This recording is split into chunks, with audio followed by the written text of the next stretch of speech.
Hackeados, un podcast de ajedrez para descubrir la dimensión cultural del milenario juego, con Manuel Azuaga Herrera y Roberto López Fernández. Madre mía, Azuaga, la que se está liando con lo del cálculo mental, cálculo rápido. Sí, bueno, dos cosas. Siempre lo digo, quedaros hasta el final del podcast, porque es que no recuerdo en qué programa fue, en el de Chelu Fernández, me parece que en el 44, ¿no? Sí, se refiere a su habilidad para la multiplicación. Sí, claro, pero Chelu. al final hubo una toma falsa que la gente que no se queda hasta el final a lo mejor no escuchó. El programa terminó y sonaba la sintonía, y sonaba así, ¿eh? Pero el programa no acaba. Atención lo que pasa. Y yo, lo de 55 no he querido hacerme el listo. He cortado, no, en serio, he cortado porque no quería hacerme el listo, Sí. pero son 1705. ¿Pero cómo lo haces? Bueno, esto aprendí yo con mi madre, con las matrículas. En fin, esto es una... Pero a mí me has dejado todo el programa pensando en eso. 1705. Sí, tremendo. ¿Y lo de 64 por 64 que lo ha dicho súper al toque? Ya ves. Estoy así. Ya ves. Bueno, esto fue el final de... Debo decir que es verdad del programa. todo, ¿eh? Sí, no, pero Sí, ¿por qué sí. no? No, porque Hacemos habrá quien piense, bueno, Se la están marcando, ¿no? como ha dicho, toma falsa, pero... No, toma falsa, porque esto fue cuando acabó el programa. Yo hablé Exacto. con Azuaga, estaba el micrófono abierto y luego decidimos dejarlo ahí en edición. Tal cual. Bueno, no sé, ¿alguna prueba? ¿Alguien quiere enviar algún tipo de comentario? ¿Ponerme algún test? Sí, seguramente hay alguien que si yo le pudiera poner de nuevo a prueba, que a lo mejor no soy quien, porque ya me lo ha demostrado, pero si yo fuese un oyente hackeado, Sí. yo le preguntaría así de memoria por la sucesión de Fibonacci. Si se la sabe, Sí. ¡pua!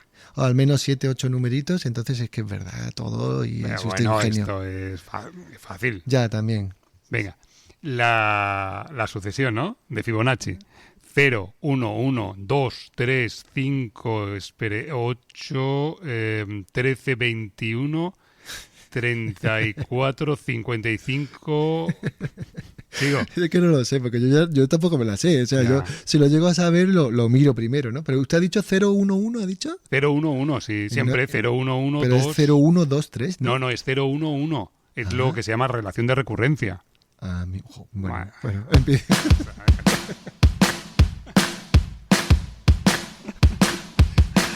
Ay, ¿Cómo ha dicho? ¿Relación de qué? recurrencia, ¿no? Azuaga, no salga el tonto. No. Vamos, no. De primero de infantil, vamos. Madre mía. Hola, amigos, amigas. Bienvenidos, bienvenidas a nuestra partida semanal matemática. Bienvenidos a Hackeados, tu podcast favorito de ajedrez con todos ustedes, Pitágoras.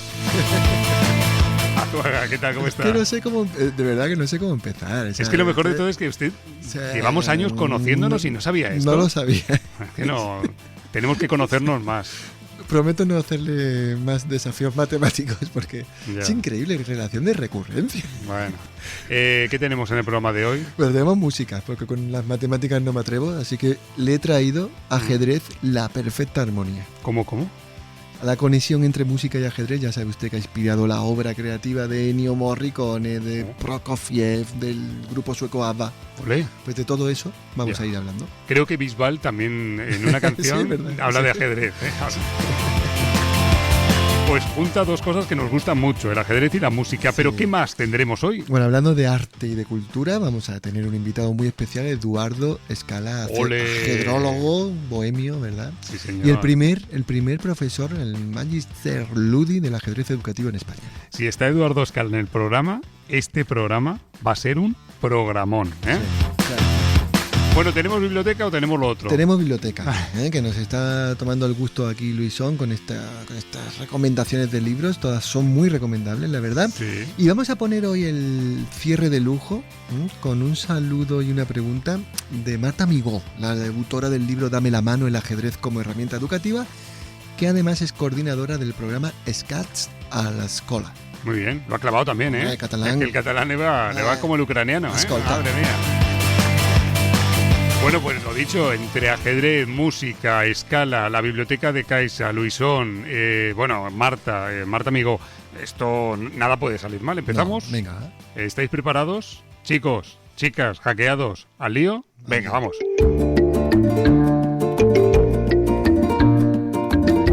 Cuentos, jaques y leyendas. Hoy, ajedrez, la perfecta armonía. ¿Requiere de algún instrumental? De una transición. ¿Espacio-temporal? Espacio-temporal, sí. Vale. Una máquina del tiempo que me evoque. A ver, yo necesito hablar de un tipo como Ennio Morricone. Sí. Pues le puede decir a usted ahí a la máquina que ajedrez, perfecta armonía, Sí. Ennio Morricone, a ver qué sale. Vale. Poniendo eso y al lío, ¿no? Venga. Vamos a ver. Ajedrez. Perfecta armonía. Ennio Morricone.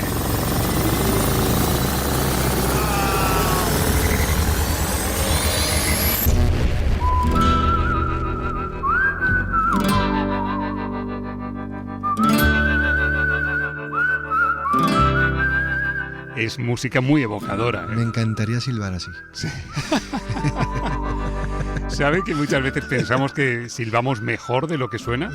Yo no, yo soy muy consciente de que no sé silbar. No, pero hay mucha gente que piensa que suena muy bien silbando. Sí. Y grábense y luego se escuchan, os escucháis. Ya veréis cómo no silbáis tan bien, no es tan fácil. Bueno, ¿es verdad que el músico Ennio Morricone amaba el ajedrez? Y tan verdad, ¿no? Bueno, estaba suscrito a las revistas especializadas La Italia Scacchissistica y Torri y Cavallo Scacco. Eran como jaque y peón de rey, ¿no? Bien, pues tuvo Ennio Morricone un maestro de ajedrez que se llamaba Stefano Tattai, que fue 12 veces campeón de Italia y dejó clara evidencia de su entusiasmo por el noble juego. Dijo Morricone, abro comillas: si no me hubiera convertido en compositor, me hubiera gustado ser un jugador de ajedrez, pero no uno de alto nivel, no. Alguien que compitiera por el título mundial. No llegó Morricone a tanto, pero sí demostró tener una fuerza más que aceptable, porque según leo, en cierta ocasión, en Turín, hizo tablas contra el ex campeón del mundo, Boris Spassky. Eso está muy, pero que muy bien, ¿no? Hombre, y tanto, ¿no? No se dejaría Spassky. No creo que fuera ni famoso todavía Morricone, ¿no? Ajá. No, la verdad que tiene nivel. Alguien que hace tablas con Spassky, No, está claro. honor. Está claro. Bueno, también jugó contra Judith Polgar, la mejor jugadora de la historia, y contra Karpov y contra Kasparov. Es decir, que se manejaba bien, ¿no? Desde la, digamos, perspectiva creativa de Ennio, música y ajedrez eran dos mundos, Roberto, íntimamente fusionados. En su libro En busca de aquel sonido, mi música, mi vida, dio pistas sobre este vínculo. Y así contaba. Dice, he encontrado fuertes puntos de contacto entre el sistema de notación musical dividido entre duración y altura y el ajedrez. Aquí las dos dimensiones siguen siendo espaciales. El tiempo es de lo que dispone el jugador para hacer el movimiento adecuado. Además son combinaciones verticales y horizontales, disposiciones gráficas diferentes, como las notas en armonía. ¿Ole bien dicho? Es muy bonito, ¿eh? Lo que dijo, Sí, ¿eh? no. Yo me pierdo un poco y de hecho hace tiempo recuerdo que lo puse en Twitter por si alguien me lo podía explicar y me lo explicaron, pero lo he vuelto a olvidar. Bueno, vamos a oír ahora, Roberto, la versión sonora, la banda sonora original de una película y a ver quién de los hackeados desde casa adivina de qué película se trata.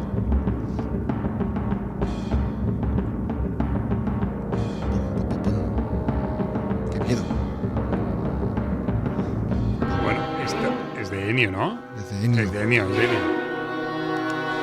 El caso es que me suena mucho, pero...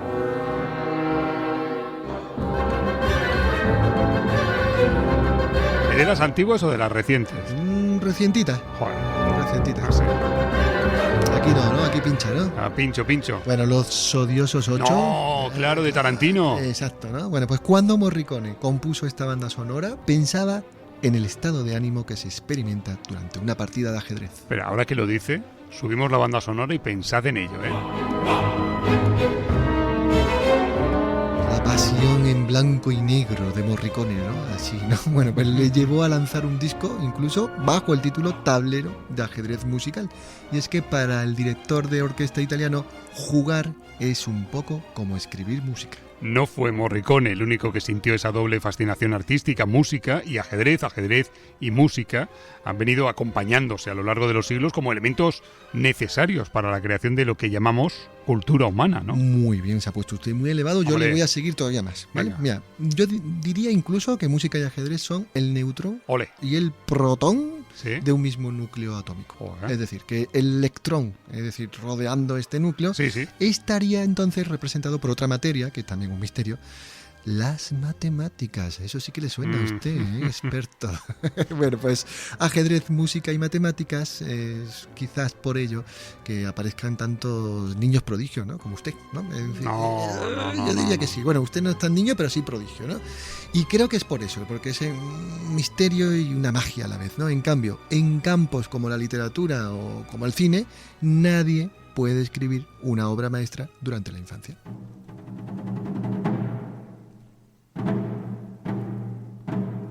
Ole. Esto que cambio, ¿no? ¿Qué es lo que es? ¿Esto qué es lo que es? Pues esto es que vamos a hablar ahora, corremos el telón para hablar de Philidor, uno de los casos más prodigiosos que conocemos. Lo protagonizó este francés de nombre François-André Danicamp Philidor. Oigamos, queridos hackeados y hackeadas, a Philidor, mientras nos cuenta su historia y su relación con la música, ¿eh? ¿A qué año nos vamos? A 1732, con 6 años. Esto es muy curioso, muy loco, ¿no? Este es Philidor de verdad, ¿eh? Sí. 1732, bueno, lo que compuso Philidor, ¿no? Me diría. Philidor ingresó como paje en la capilla del Palacio de Versalles bajo el reinado de Luis XV, y el canto de Philidor, imagíneselo como el de un mirlo. El escritor inglés Richard Twist describió cómo Philidor aprendió las reglas del ajedrez viendo jugar a los músicos de la Orquesta Real. Lo típico, lo de siempre. Exacto. Bueno, pues cuando la voz de Philidor dejó de sonar como la de un castrato, el chico con 14 años abandonó la corte y para entonces ya había escrito algunas óperas cómicas y motetes. ¡Motetes! La Real Academia Española dice, primera acepción, breve composición musical para cantar en las iglesias, que regularmente se forma sobre algunas palabras de la escritura. Y 2, motete, segunda acepción, apodo, baldón, denuesto. Nos quedamos con la primera, ¿no? Sí, ¿no? Yo diría que sí. Vale. Bien, pues el joven Philidor, huérfano como en un cuento de Dickens, viajó a París. Ajá. Visitó el Café de la Régence, como no, santuario del noble juego, y allí conoció a Legal, Quemur Sir de Legal, el mejor jugador de Francia, quien se convirtió rápidamente en su maestro dentro y fuera del tablero. En muy poco tiempo Roberto Philidor superó a Legal y a todo aquel que lo desafiase. Escribió un reglamento de ajedrez incluso e introdujo una máxima que sigue siendo hoy ley sagrada para cualquier aficionado: pieza tocada, pieza movida. Pieza tocada, pieza movida, que es como pasado pisado, ¿eh? Sí, sí. ¡Qué máquina Philidor, eh! Si él supiese que su regla aún perdura y que el maestro Azuaga lo iba a contar en un podcast, ¿eh? Sí, total. Bueno, pues en paralelo Philidor siguió componiendo óperas, comedias líricas, y estas otras piezas eran aclamadas en los teatros y la gente acudía al Café de la Régence para verlo jugar, para contar que estuvieron cerca del prodigio. Hoy, gracias a sus partidas, aún pueden acercarse, si quieren, hackeados a la obra de Philidor o viajar al pasado a través de su música. Escriban, yo les voy a poner aquí un ejercicio en cualquier buscador, la Marche des Mousquetaires, que Muy sería bien. la marcha de los mosqueteros, ¿no? Seguido de Philidor. Con PH, ¿eh? Eso es. Vale. Bueno, pues si es posible, pónganse unos auriculares y van a sentir que escuchan la obra de un ser extraordinario. En 1934, o sea, siglo y medio más tarde, creo que el pianista y compositor soviético Sergei Prokofiev también acudió al mítico Café de la Régence, al eterno lugar de los hechos. ¿Qué pasó, maestro? Cuéntenos. Ese día Roberto Prokofiev dio jaque mate nada menos que al maestro polaco Tartakower, Ole. uno de los jugadores más superlativos de la historia del ajedrez. 20 años antes de esta hazaña, Prokofiev ya había demostrado su fuerza de juego al ganarle una partida a José Raúl Capablanca, a quien cariñosamente llamaba Capablanchik. Hombre, qué bueno. Y qué confianza, ¿no? Aunque tengo entendido que Prokofiev venció a Capablanca durante una exhibición de simultáneas. Por cierto, otro capítulo donde otro vence a Capablanca. Sí, ahí bueno, lo dejo. ya es verdad que fue simultánea, pero hasta ese momento el cubano no había perdido nunca una partida en esta modalidad. Ah, bueno, siendo así. Claro, hombre, Prokofiev fue el que tuvo el honor, ¿no? Bien, el campeón del mundo Bob Vinick también se enfrentó varias veces a Prokofiev y calificó su estilo como vigoroso y directo. Muy Y bien. otro músico imprescindible, Stravinsky, fíjese usted lo que dijo, abro comillas, las profundidades de Prokofiev solo se activan cuando juega al ajedrez.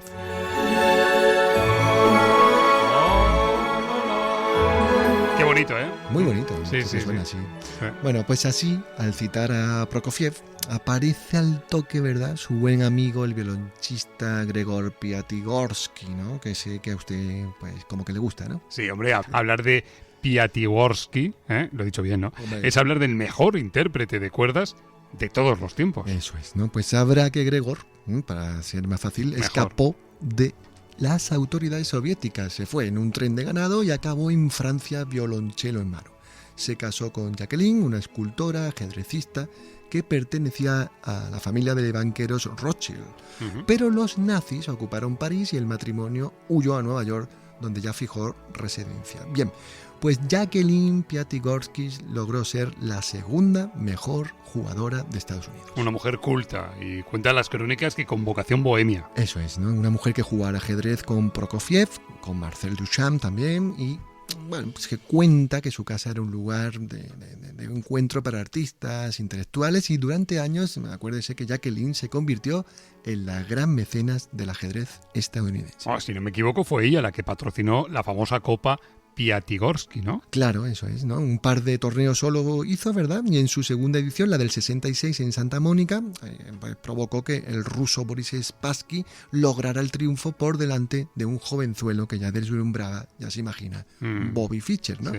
Bien, pues el matrimonio Piatigorsky parecía de verdad, yo he buscado fotos por ahí, he investigado sobre ellos, una pareja de Hollywood, ¿no?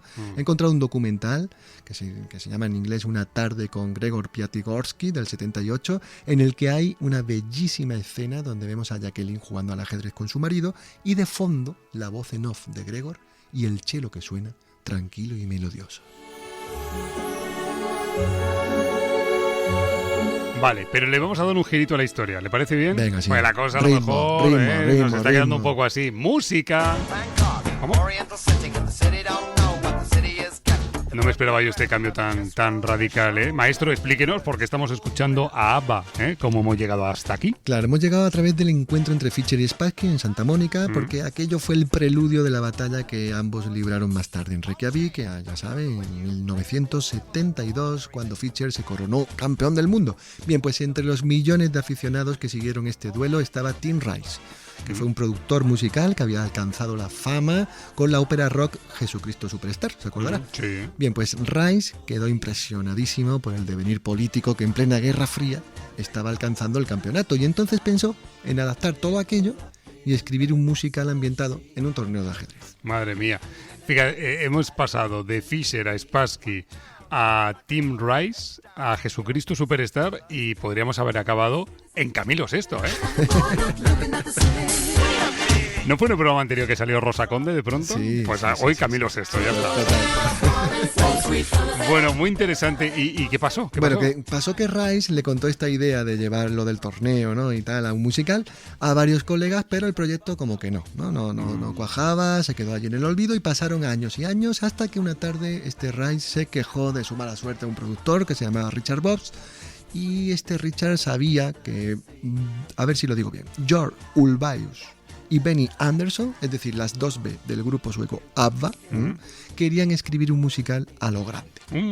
Se están empezando a juntar todas las piezas del puzzle. Claro, entonces Tim Rice voló a Estocolmo, se reunió con las dos B de ABBA, con George y con Benny, le puso delante las dos posibilidades escénicas, tenían que elegir entre la idea original del torneo de ajedrez Sí. o montar algo inspirado en la crisis y los misiles de Cuba. ¿Y la doble B qué hizo? ¿Tú qué harías? Entre una cosa y la otra, apostaron muy fuerte por el proyecto de ajedrez, se pusieron manos a la obra y durante más de un año trabajaron muy duro sobre una primera trama amorosa que había escrito Rice, y finalmente ya en 1984 el musical Chess se estrenó en una gira de conciertos por distintas ciudades de Europa. Último dato, 1988... el espectáculo llegó a Broadway y Benny Anderson, muy contento, estaba emocionado y dijo: nunca he sentido tanta satisfacción en ningún trabajo que haya hecho. También me complació gran parte de la música de ABBA, pero Chess es mucho más en términos de atmósfera y de sustancia. La revista Time calificó la propuesta como la mejor partitura de rock jamás producida para el teatro. ¡Ole! Oye, no está nada mal, ¿eh? No, mira, déjeme que pongamos una quinta final Por para favor. terminar. Vamos a leer unas palabras de Morricone, que empezábamos con él, Vale, y decía aquello sí, de... Pero un momento. ¿Va a leer una cita de Morricone Sí, para terminar? ya, sí. Vale, un segundo, ¿eh? Sí, gracias por el silbido. Adelante. Abro comillas, dice Morricone: dirijo las piezas de ajedrez como si fueran los músicos de una orquesta. Ajedrez, la perfecta armonía. Hoy en cuentos, jaques y leyenda.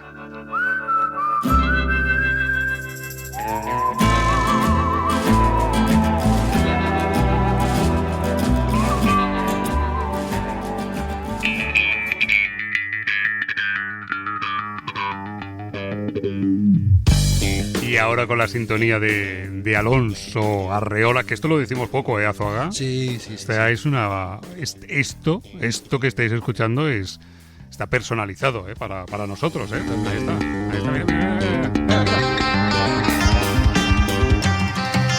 Pues es el momento de la interview, de la charla, de la cháchara. Azuaga, ¿sería tan amable de hacernos un perfil de nuestro siguiente invitado? Tan amable y tan dispuesto, porque me apetece mucho que hablemos con Eduardo Scala, Muy pionero del ajedrez educativo en España, ¿no? ¿Acaso el primer profe, docente, magíster ludi del ajedrez? Y bueno, la verdad que tiene una historia apasionante. Empezó aquí en el Colegio Cerrado de Calderón de Málaga en los años 70, cuando casi ni siquiera existía esto de lo educativo, ¿verdad?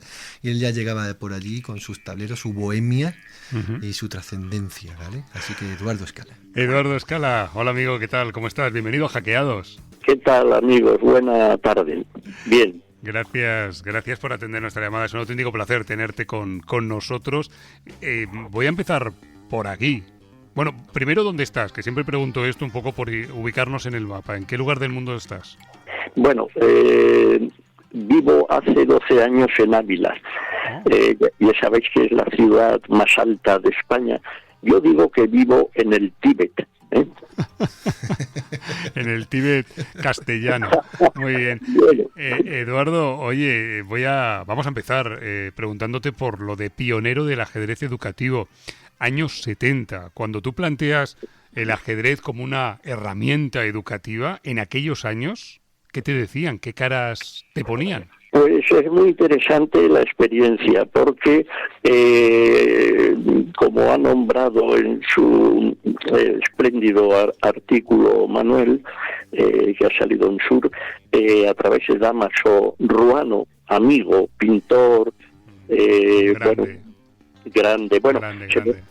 Se me olvidó comentar a Manuel que tuve la suerte de prologar el catálogo de su exposición en la sala de la Diputación. Y entonces, la verdad es que no solo es mío el mérito, si es que lo tuviera, sino también el Colegio Cerrado de Calderón era una especie de la residencia de estudiantes. En fin, es una comparación distante, pero hay que hablar que allí estaba Carlos del Saz Orozco, una autoridad en literatura, ex jesuita, doctor en Juan Ramón Jiménez, Dámaso Ruano, había un profesor de judo. Bueno, quiero decir con todo esto que era un emporio de cultura, ¿no? Y cuando yo planteé, bueno, pues el director, don Pedro Lanzat, y sobre todo el señor Artacho, que era el jefe de cultura, pues les pareció muy adecuado. Mientras tanto, la verdad es que en aquel momento me miraban como un tipo rarísimo, porque no existía las clases de ajedrez así de una forma habitual, optativas en los colegios. También estuve en el americano, en el colegio americano, y muy puntualmente en el Limonar, y ya os contaré mi experiencia en el Limonar, que fue muy graciosa. Vale. Antes de que nos cuentes eso, Eduardo, a mí me gustaría sacarte un capítulo que me pareció muy curioso cuando me lo contabas hace un tiempo, y es que, bueno, muy de jovencito, tu abuelo Wenceslao, que era catedrático de Filosofía del Derecho en la Complutense de Madrid, pues bueno, fue como introduciéndote, ¿verdad?, en esto del ajedrez, y te contaba esas historias hermosas sobre el milenario juego, ¿no? Y bueno, pues te regala un tablero de Bog, estoy resumiendo la historia, y muy hechizado por aquello que te enseñaba tu abuelo, caes atrapado, ¿no?, en este afán ajedrezado que todavía hoy mantienes, ¿no? Pero a lo que quiero ir es, te escapas con solo 13 años del colegio de Nuestra Señora del Pilar. Sí. ¿Alguien que nos oiga ahora podría pensar que el ajedrez en realidad puede llegar a ser un mal influjo en su hijo, ¿no? A ver, ¿cómo es capaz de estar? Como la droga, ¿no? Claro, a ver, ¿qué dirías? Bueno, ¿Qué dirías? Bueno, es todo un misterio, las decisiones del adolescente, del niño, la vida, pero la verdad es que yo estaba ausente dentro del colegio, del Pilar, les tenía enloquecidos a los profesores porque de pronto sacaba de los primeros de la clase como los últimos. Y hay un informe de un psicólogo, porque era un colegio muy avanzado en aquel momento, donde decían que un servidor le era lo mismo que le premiaran que le castigaran. O sea, realmente estaba ausente, porque no me interesaba nada el programa, hay que decir el programa, y que había que estudiar. En algún momento también existía el reglazo en las manos si no te sabías bien la lección, en fin, todo muy, muy severo y estúpido, me atrevería a decir, porque, en fin, los programas muy rápidos, y yo sabía además cómo se aprobaba, que eran todo trucos, ¿no?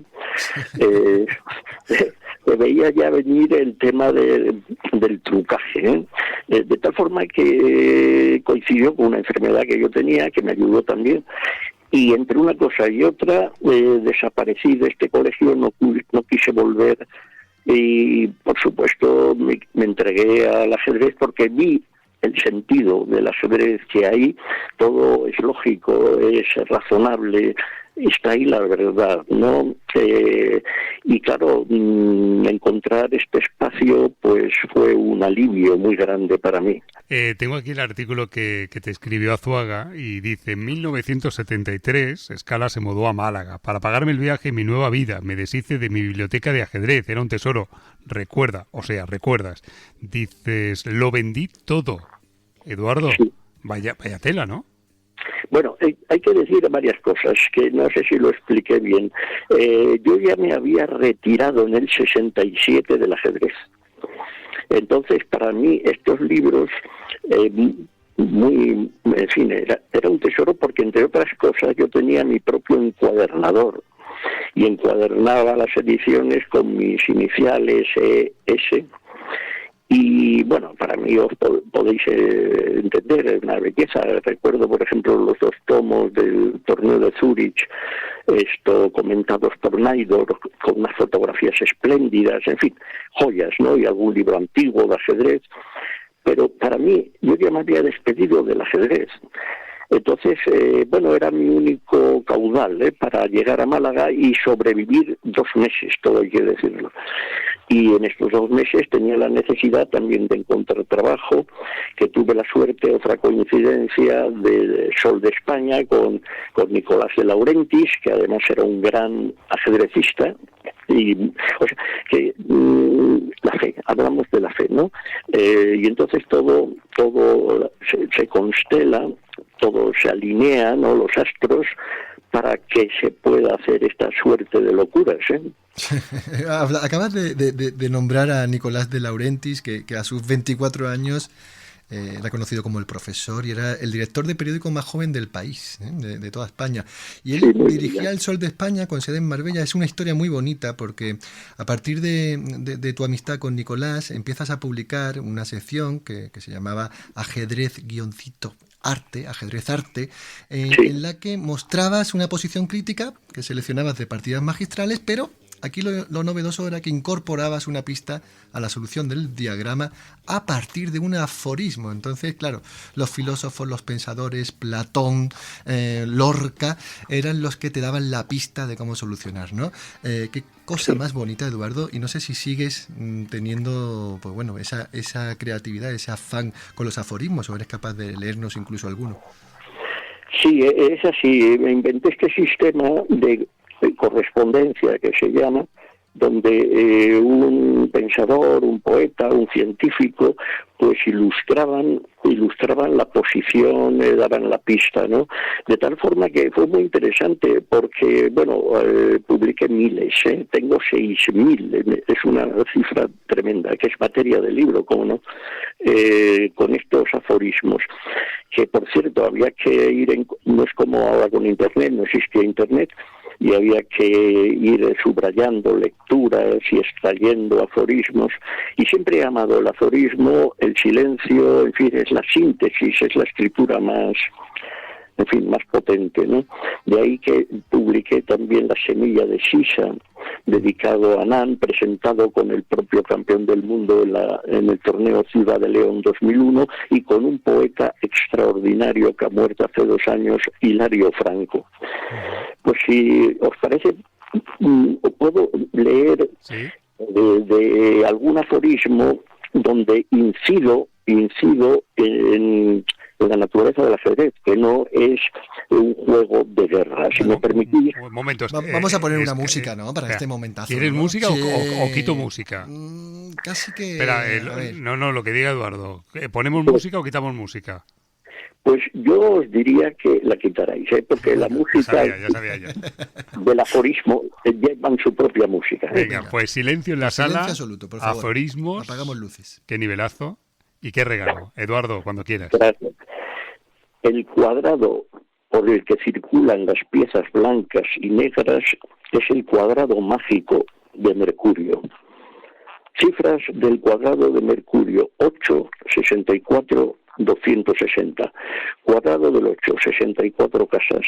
Suma de cada columna y fila, 260. Valor total: 8 por 260 igual 2080. 2 más 0 más 8 más 0 igual 10. 1 más 0 igual 1.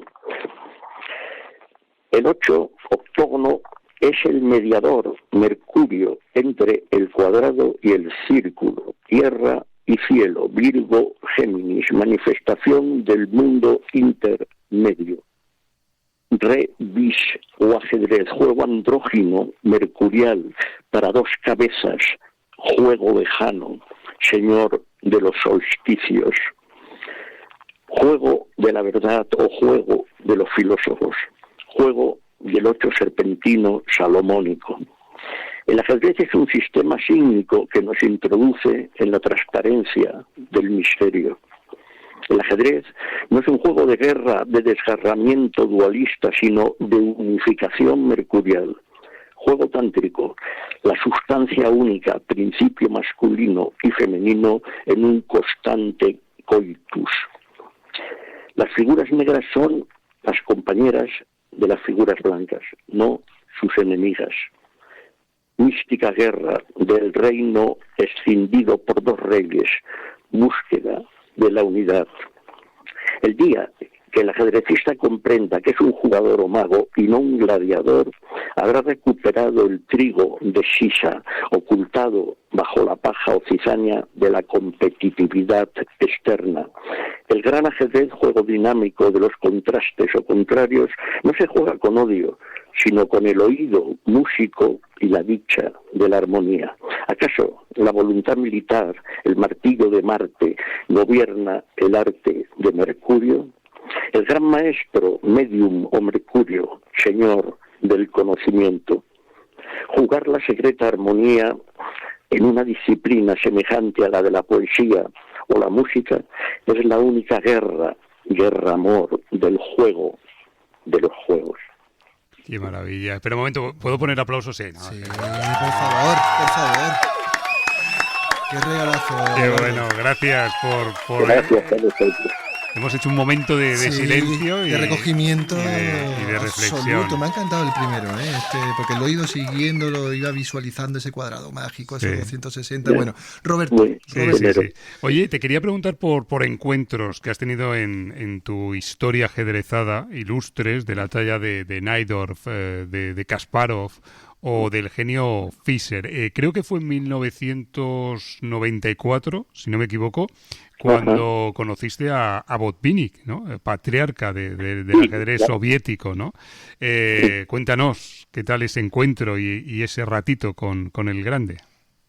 Bueno, muy muy emocionante, porque Botvinnik, todo esto con un gran protocolo. Tuve la suerte y el honor de dialogar, porque he de comentaros que yo no hago entrevistas, sino que son diálogos donde a veces yo hablo más que el señor al que voy a visitar, ¿no? Fue el caso de Botvinnik a través de la Fundación Pushkin en Moscú, con todo un hispanista que hacía de intérprete, y Botvinnik vivía, hay que decir, de una forma injusta en el ostracismo. Tenía un despacho en el Palacio del Ajedrez. Se estaba celebrando la Olimpiada en ese momento en Moscú. Y bueno, fue muy cordial, era un caballero, por supuesto, y bien no le asustó mi presencia porque yo tenía una pinta terrible. Y él iba con traje de chaqueta, corbata, y yo aparecía como un leñador allí extraño, y no le asusté, lo cual me parece un acto de cordialidad por su parte, y me atreví, porque yo fui con esta, vamos a decir, misión, entre comillas, de hablar de la trascendencia del ajedrez, de la espiritualidad, y así tuve una serie de diálogos con grandes campeones del ajedrez, pero siempre hablándoles del mismo tema, de la mística, ¿no? La mística del ajedrez. Y Botvinnik, hay que entender que estos señores marxistas, pero además extremos, aunque yo siempre he escrito, tengo algún escrito a través de basado también en Brostein, que titula Sacrificio sobre el altar, porque hay que entender que el pueblo ruso es muy parecido al español, apasionado, místico, muy espiritual, todo el arte que ha generado la espiritualidad rusa, ¿no? Y mucho antes, por supuesto, de la revolución.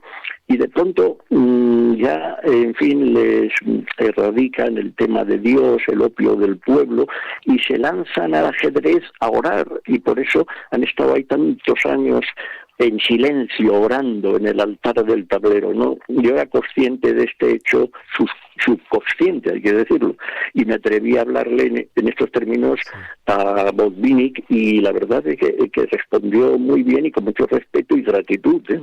Qué bueno. Oye, por cierto, que creo que estás con un libro, o lo vas a publicar ya. ¿Podemos contar algo? Sí, tiene mucho que ver con lo que hablamos. Se llama, este libro es una vuelta de tuerca del juzgador de ajedrez, que he extraído fragmentos espirituales, 10 diálogos espirituales con grandes maestros. Pues así se llama, y diálogo con Miguel Najdorf, con Suetin, con Arturo Pomar, con Anand, con Yudasin, con Averbach, Botvinnik, Giordanice, Smyslov o Krylov. Quiero decir que, de pronto aparecen aquí 5 campeones del mundo, que yo he tenido la suerte de hablar con ellos y siempre enfocar preguntas trascendentes, espirituales, místicas sobre el ajedrez, y la suerte que han respondido. Qué bien. ¿Y para cuándo va a estar esto, Eduardo? Esto lo edita una edición preciosa de Bibliófilo, que se llama Ediciones La Camaleona. en Madrid, la imprenta de mi querido amigo Manuel Martín Lanza, Gráficas Almeida. Saldrá hacia marzo, creo que lo presentaremos en la Feria del Libro, claro. Pues cuando estemos, y cuando esté eso ahí listo para salir del horno, ya haremos algo también aquí en Hackeados. Hablaremos. Acabamos de, bueno, hemos visto, ¿no? Perdón, una omisión. Lo prologa Javier Asturiano, que ya sabéis que mantiene el espacio Escacultura, ha sido bicampeón de España de ajedrez por correspondencia y también realizó un magnífico texto en la exposición que hicimos en la Biblioteca Nacional. Perfecto. Bueno, acabamos de oír, decía, a Escala, en estos 10 diálogos espirituales con grandes maestros, subrayar, nunca mejor dicho, que había cinco nombres que eran campeones o campeonas del mundo, ¿no? Vamos a hablar, por último, antes de tomarnos un café, de alguien que puede llegar a ser otro campeón del mundo. Estoy hablando de Gukesh. Y, bueno, pues me encantó un artículo que has escrito en el blog Damas y Reyes de Federico Marín Bellón, que titulabas Gukesh, nueva antigua estrella del ajedrez. Cuéntanos en un minuto por qué hay que acudir a leer esta glosa, este retrato que haces. Bueno, es muy importante que quien quiera ver de lo que estamos hablando entre en Damas y Reyes, y ahí aparece mi retrato, porque es un sistema que inventé también hace muchos años. Tuve la suerte que lo editara Calcografía Nacional, y entonces presento el retrato de Gukesh, que es una maravilla, ¿no? Porque contiene muchos, por un lado una estrella maravillosa, sí, con el cero o la O en el centro, en el núcleo, sí, ¿sabes? Y luego, ¿por qué no? Hay intertextos maravillosos que los analizo un poquito, donde aparece el dom de domino, dominus, ¿no? Que significa señor o maestro, aparece una resonancia om, el om también.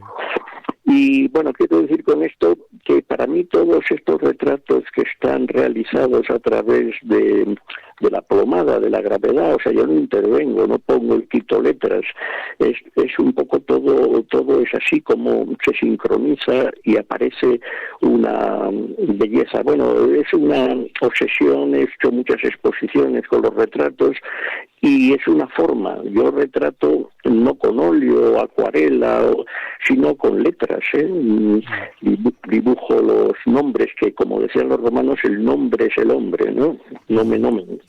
Qué bueno. Oye, tomamos un cafelito, sí, que es lo que solemos hacer. Por cierto, que nos hemos quedado en un silencio casi sepulcral, pero vamos a la cafetería de Hackeados. Sí. Eduardo, ¿tomas café? ¿Tomas té? Pide por esa boca, que yo te sirvo. Bueno, pues té negro. Venga. Y Azuaga también, sí, café negro, ¿no? Un cafelito. Venga, voy. Sin azúcar. Y bueno, le voy a ir explicando a Eduardo Escala en qué consiste esto del cuestionario Blitz. Estos son preguntas muy, muy, muy al toque y respuestas todavía más al toque, es decir, rapidísimas, ¿no? Si lo haces así como lo hacen los Magister Ludi, o sea, bien, te vamos a aplaudir, te vamos a poner ahí un efecto sonoro chulo, ¿vale? Y si no, ya no lo pensamos, ¿vale? ¿Sí? ¿Estás de acuerdo con las condiciones? Vamos a ver qué tal. Venga, va, pues modo Blitz. Venga, pues al lío, señoras y señores, niños y niñas, hackeados todos, bienvenidos al cuestionario Blitz. Hoy en la silla de tortura radiofónica, Don Eduardo Escala. Primera pregunta, ¿blancas o negras? Grises. Apertura fetiche, Eduardo, la que más alegrías te ha dado en tu carrera. Apertura, pues E4. Vale, ¿en qué parte específica de este juego te consideras un verdadero especialista, un Magister Ludi? A decir verdad, ninguna. Soy un pequeño discípulo de ajedrez. Muy bien. Esta nos gusta mucho. Tiene su yin, su yang, su dualidad. ¿Qué dirías que es lo peor del ajedrez? Bueno, lo peor es que es tan ideal, tan maravilloso, que ¿quién está a la altura para jugar? ¿Y lo mejor? ¿Lo mejor del ajedrez?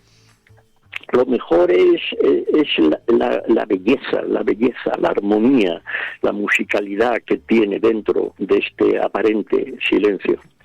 ¿Cuánto crees, Eduardo, del 1 al 10, que podría transferirse del tablero a la vida? Es la vida, como dijo Fischer, o sea que es un espejo de la vida.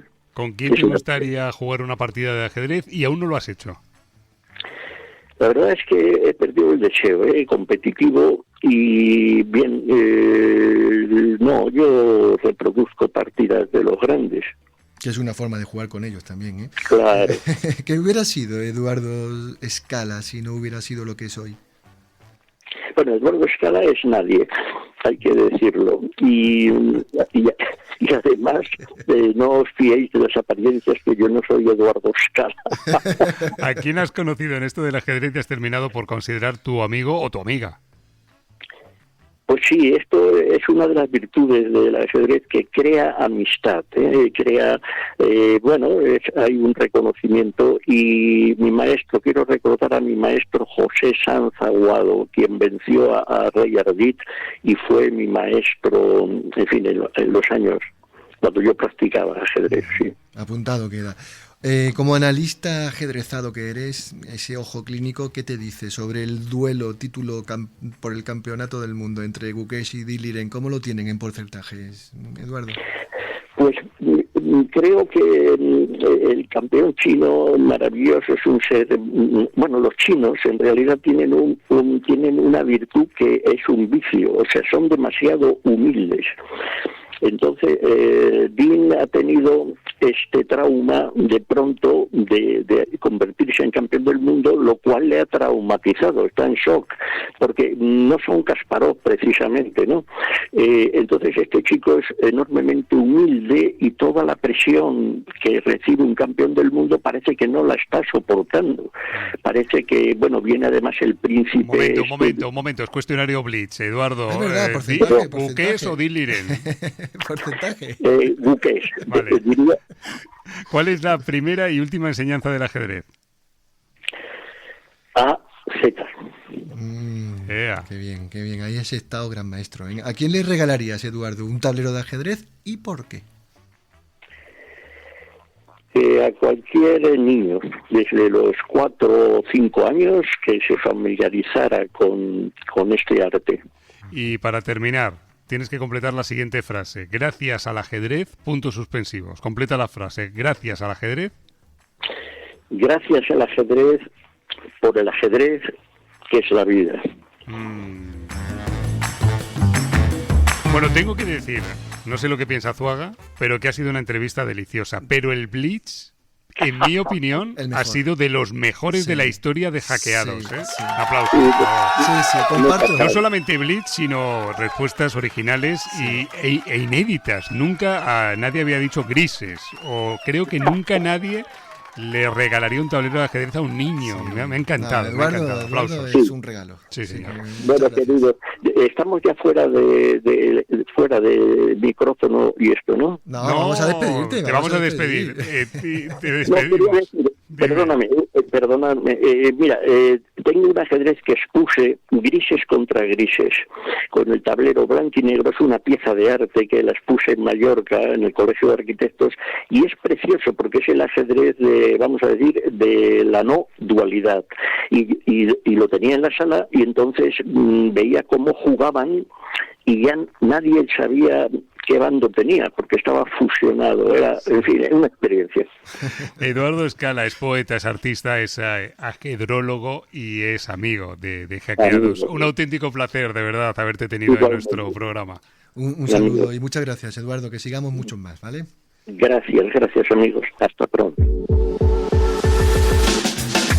Oh yeah, qué bueno, Scala, Scala es lo más. Es lo más y es además un tipo entrañable. Sí. Genial. Bueno, ¿vamos a Torre en séptima? Venga, vamos. Esa sección donde nos colocamos en la séptima fila, como una torre que domina el campo de batalla, y leemos mensajitos. ¿Hace falta que diga que estamos en Instagram? Que estamos en perfiles del Grupo Vocento, en iVoox, en Spotify. Lo estoy diciendo. ¿No? Google Podcast, Apple Podcast, lo digo todo, Amazon Music, Podimo, YouTube, no me he acordado, pues lo he dicho, ya está. Mensajitos ajedrezados como por ejemplo el siguiente. Venga, Javier Melero, ¿no? Que nos decía, ayer puse como ejemplo el programa Educando Personitas No Campeones, que se refiere al proyecto de Lorena García Afonso, en el curso que estamos dando en la Universidad de Granada para instructores. Me parece una genialidad y un acierto el nombre. Muy bien, un saludo, Javier. Pablo Tierra Seca Montero dice, pues diré que es el mejor capítulo. ¿Por qué? Dice, porque salgo yo. Ja, ja, ja. Gran capítulo, como siempre. Grande, Pablo. Pablo, bien. Bien, Daiman Mendoza decía, saludos hackeados. Sobre la pregunta ¿con quién jugarías? Pues tengo lista mi mesa para enseñarle a mi hijo y poder jugar con él si es que le gusta, pero debo esperar a que crezca. Si no, no pasa nada. Sigo revisando mis libros de ajedrez. Vale, Diamond Jump Runner dice, un campeón del mundo, aunque sea un actor, ya estuvo Anand. Ya van por el título mundial del podcast. Los fallos quedan en el camino. Por lo del... Muy bien, muy bien. El Ondas. Está. Bueno, Óscar Navarro Oficial decía, muy bueno el programa 42, grande Salgado y cuentos, jaques y leyendas de 10. Os merecéis el Ondas. Y bueno, pues ya será otro año. Vale. Otra vez Diamond dice Diamond Jump Runner, que supongo, no sé si será el Diamond de siempre de otra. Dice, para mí las tres mejores partidas, 1, la 13 Spassky Fischer 1972, 2, Karpov contra Topalov el Linares 1994 y la 3 dice la 10 Lasker contra Capablanca 1921 en La Habana. ¿Qué piensa de esto? Pienso que la he buscado las 3, que lo sepas, Diamond, y las 3 son partidazas. O sea que tiene mucha razón. Tiene bastante razón. Vale, pues seguimos. Venga. Y ahora es el momento de Jaque Captura. No. La biblioteca de Caixa, tontorrones. Que, hombre, ya lo teníamos que tener claro, ¿no? La sintonía es la biblioteca de Caixa, no es Jaque Captura Amenaza, no. Es el momento del maestro Luisón, eso sí, ¿no, Azuaga? Le hace falta un jaque captura, lo estoy viendo, No. ¡Jaque! Es el momento de Luisón. Habrá que hablar con Luisón, que es el que manda en este tiempo de radio. Él está a petición de los oyentes. Entonces, vamos a cerrar los ojos, vamos a escuchar 2 nuevas recomendaciones. Vale. Y vamos a ello. Vamos allá. Luisón, te toca. Roberto. Roberto, ¿Qué? esta pregunta es para ti. ¿Quién escribió eso de todas las buenas historias de ajedrez empiezan y acaban, de algún modo, en Bobby Fischer? Bueno, mientras Roberto lo piensa, yo voy a recomendar un libro clásico, y como no podía ser de otra manera tras este inicio, es de Bobby Fischer, la mayor leyenda, el gran mito de la historia del ajedrez. Mis 60 memorables partidas. Editado en español por La Casa del Ajedrez con traducción y prólogo de Antonio Gude, libro imprescindible. Y nos vamos ahora con un libro actual, de finales. Los 100 modelos de finales que hay que saber, del mismo autor que los 100 finales que hay que saber, Jesús de la Villa. En este caso no son finales teóricos, sino que el autor nos muestra patrones que hay que conocer en la fase final de la partida. Ole, Luisón, pues yo no tengo ni idea, pero voy a contar una cosa. Cuando estábamos hablando de Piatigorsky, ha salido Bobby Fischer en la historia. Sí. Y yo he pensado, en todos los capítulos tenemos que acabar con... Esto es como todos los caminos conducen a Roma. Es un arcángel. Está siempre como detrás del Pantocrátor. Siempre hay un angelito allí y ese es Bobby Fischer. Y ahora el diario de Tartakower, El informativo de Hackeados es Azuaga, el que informa y entretiene. ¿Qué tiene por ahí? Es que estoy nervioso porque quedan 8 días para que nos visite en Málaga, ciclo de la térmica, Sarah Haden, ¿no? Número 1 de España, ya sabe. Le hemos llamado al ciclo Sarah Haden Ajedrez sin velo por aquel gesto de valentía que tuvo, ¿verdad? Y bueno, ya sabe, 27 de noviembre de 6 a 9:15 de la tarde vamos a tener aquí a una de las mejores jugadoras, no ya de la selección, ¿no? Que también del mundo, ¿no? Está casi dentro del top 10. Y acuérdese que Salgado, cuando estuvo por aquí por Hackeados, nos decía que en el 26-27, si todo va bien, será campeona del mundo. Ahí, ese corte lo tenemos guardado en oro, y en oro en paño, y veremos. Muy bien, 27 de noviembre, por la tarde, a partir de las 6, por cierto, entrada libre hasta completar aforo. Como siempre. Muy bien, pues nada, Sarah Haden, ajedrez sin velo, ¿eh? Para, pam, pam, para. Y ahora la sección más elegante. ¿De quién es el saludo y la pregunta de un personaje del mundo del ajedrez? Sí, lo decíamos al principio, Marta Migó, autora del libro Dame la mano, el ajedrez como herramienta educativa, que es coordinadora del programa Escacs a la Escola. Es además una ponente internacional de la Fundación Kasparov para Iberoamérica, es una experta en ajedrez didáctico y nos mandaba una preguntilla. Y bueno, pues si quiere la oye, si no, no la oiga, pero a mí me parece muy interesante. Vamos a ello. Venga.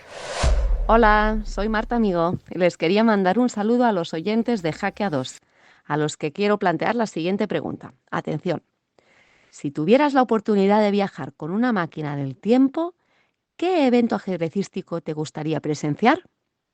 Adiós. ¿Sabe qué, Roberto? ¿Qué? Que siempre hago un comentario, ¿no? Siempre hacemos un comentario. Siempre os respondo aquí al toque, o Sí, me atrevo a decirle, pues yo jamás abandonaría el ajedrez por mi enamorada y no sé qué y tal, ¿no? Sí, ¿qué? Pues que esta vez no quiero opinar. Va a guardar un... Sí, no le voy a decir lo que pienso de la pregunta de Marta. Bueno, pues nada. ¿Y Pobre usted? Marta. No. Ahí lo dejamos, ¿eh? Oye, ¿Qué? Roberto, Programa 46 terminado, ¿eh? si yo ahora le pregunto por la secuencia del número pi, también se hace. 3, 14, 15, 9, 2, 6, 5, 4... Ay.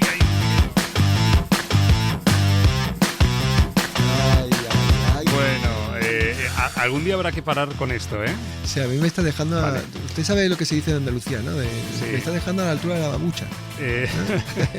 Por cierto, he tenido una idea lúcida, no se lo he comentado a lo largo del programa de hoy, No, para el programa 50. a ver. No, en el próximo ya le diré algo, Ya, pero he venga. tenido una buena idea, ¿eh? Seguro. Seguro. Venga, vale. Adiós. Que viniendo de usted. No, buenísima. Pero qué duda usted ya. Buena idea, Azuaga. Roberto. Adiós. Hala.